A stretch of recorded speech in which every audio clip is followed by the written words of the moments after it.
இது என் ஆண் பிள்ளைகளுக்கு நான் தருகிற அறிவுரையாக கூட இருக்கலாம். கஷ்டப்பட்டு ஏதாவது ஒரு கிராமத்துலேருந்து வர்ற பொன் குழந்தைங்க தட்டு தடுமாறி காலேஜில் வந்து வாசலில் நிற்கிறாங்க. நீங்கள் ஜாலிக்காக பண்ணுறோங்கிற பேரில் அவங்கள கலாய்ச்சி அவங்களோட தன்னம்பிக்கையை சிதைச்சி அப்படி ஒரு ஓரமாக உட்கார வச்சிடாதீங்க.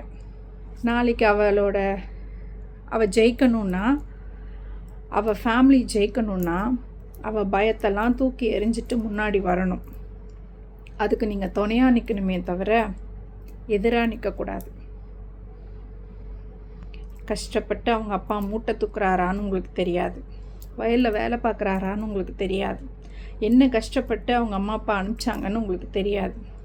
அதனால் ஆண் பிள்ளைகளே, தயவு செஞ்சு விளையாட்டுக்கு கூட கல்லூரி மாணவிகளை கிண்டல் பண்ணாதீங்க. முடிஞ்சால் தோள் கொடுத்து சப்போர்ட் பண்ணுங்கள். வாழ்க பாரதம்.